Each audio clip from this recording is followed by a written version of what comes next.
So the word plastic to me means you can't really speak your own language. Fake, or it makes me think of like a Barbie doll or something that isn't quite human. I think it's a negative label that we use to divide us as Pacific Islanders from those who live in the islands and those who've been brought up in the diaspora.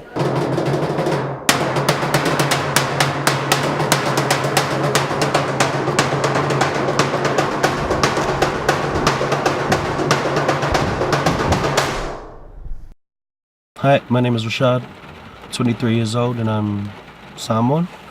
People ask what my ethnicity is, I don't say I'm plastic. I say I'm Samoan because I'm Samoan. And that's part of the reason I've decided to do these classes, is because I want to get closer to that culture as well. Nervous, but if I stick to it, it should be fine. Wish me luck. This started when he was at the reunion and I was still here in New Zealand, and I got a message to say, hey, would you think about getting involved in a language class if I did it? And he thought I was wasted. I was like, stop drinking, son. But because he's never shown any interest in it before, he could have done it by himself, but I just wanted to be there with him. And so that's the relationship we have already, but it was like a new experience in language, and we'd never done that.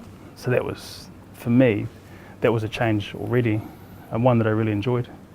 Yeah, Talafalava, o lo ingoa o Nafanua Tele, Lafitaga Peters. What I really feel proud and what I feel motivated by is our families who are coming to learn the language together, because the only way that people are going to be able to develop themselves and feel motivated to learn is if you do it as a family.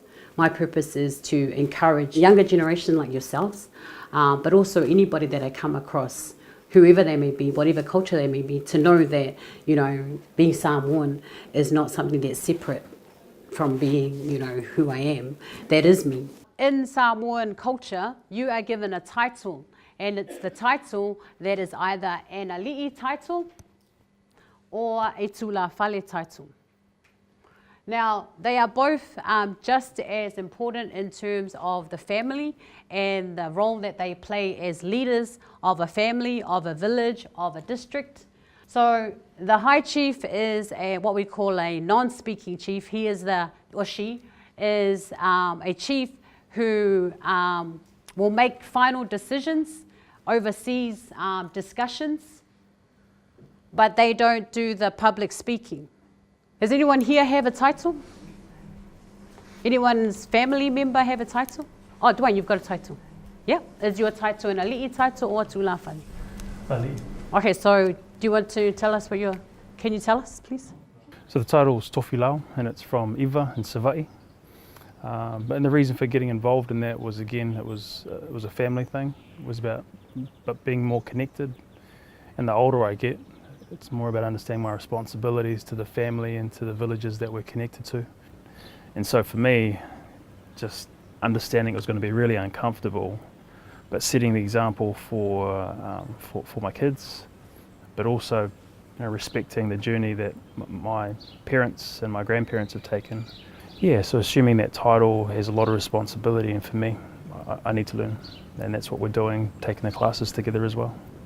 I challenge you to maybe push yourself to add a few more sentences to your speech, or to change your speech around a bit so that you're not saying exactly the same thing that you did last time. The assessment, yeah, I'm not confident at all. Like, I don't know at all what I'm going to say, but it's quite simple, but at the same time, it's still pretty hectic because it's still not my first language. Or to try and memorize a bit more of your speech so that you can actually say it without having to look at your notes. Yeah, pretty excited, but more nervous because I have no idea what I'm saying.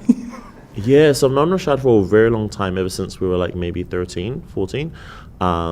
So like 10 years now. I think having Rashad, or knowing that Rashad's taking language classes at the moment is pretty dope. Like, it's pretty cool as his friend to really see that. I think that there is no such thing as being a real Samoan or a real Niuean.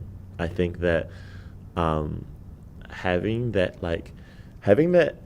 title, or having that, I guess, measurement of how much culture someone possesses or doesn't have, like really can, it really dismisses how the narrative has changed. I don't know how to speak my language. I would like to learn. I would like to participate in my culture a little bit more. And so for him to do that, I have mad respect for him. How am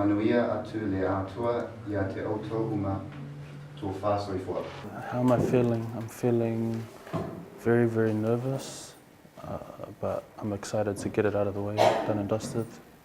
I reckon I've got it in terms of flow. It still might sound a little bit choppy, but what's cool about the classes is it's an avenue to push myself, which I've been doing. Like, even though I've missed classes, I'm still at this class today, ready to do my speech. I know that they have been challenged in terms of different things happening, as is the case. And I think this is the reality of making the commitment to, like what you're talking about, in terms of really committed to learning your language and getting in touch with your identity. It isn't easy. It does take a lot of commitment, and it does take a lot of sacrifice, and it does take practice. All good.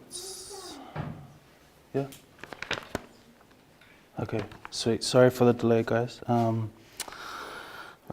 Tātou te whawhitai le atua mo le nei aso wa tātou whailoai ma le manuia.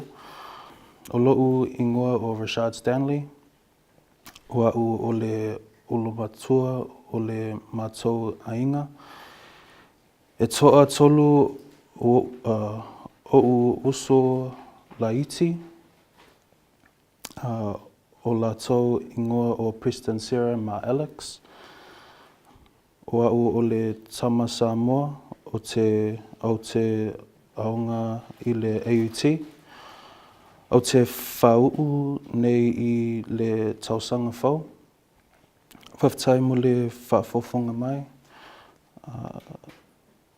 Ia whaamanuia atu le atua i lau sunga i le whaionga ma le tātou whasinga. Whawhitai.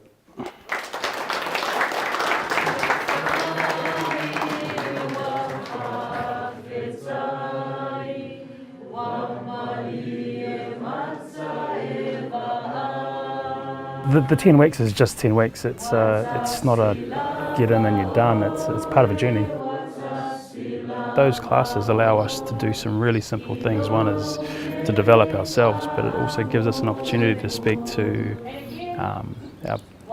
his grandparents, my parents' generation. And the gratitude that they get, they feel really engaged. It's their first language, and so for them to hear us speaking it, knowing that they didn't necessarily push it, means that we're doing it out of love.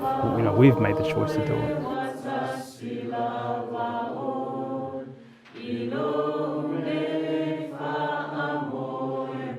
Just wrapped up the last class for the term, and I've already applied for the next 10 weeks.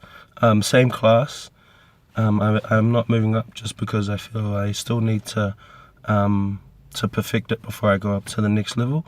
The goal for me is that I am fluent in Samoan and I understand the culture more. Language classes have definitely helped me in terms of figuring out the Samoan mentality and why the way I was raised has been so different. The advice that I'd give to anyone who felt like have been called plastic or feel like they don't really fit in, take the initiative and have the courage to take that journey and figure it out. I think Pacific people, a lot of us are New Zealand born or born overseas, and B, like, what a real Samoan or Niuean person is, like, it's like, how do we measure that? The thing is, I really don't like that word plastic, only because they're putting themselves, don't undervalue yourself like that, just because you might, and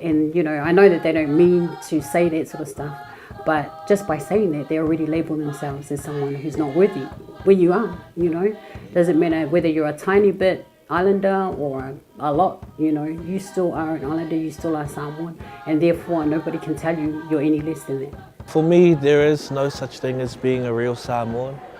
What really matters is your own interpretation. If you define yourself as a real Samoan, you have pride in your culture, your values and your heritage, then that's all that matters. Growing up over here is just trying to understand how you fit, trying to really define that identity.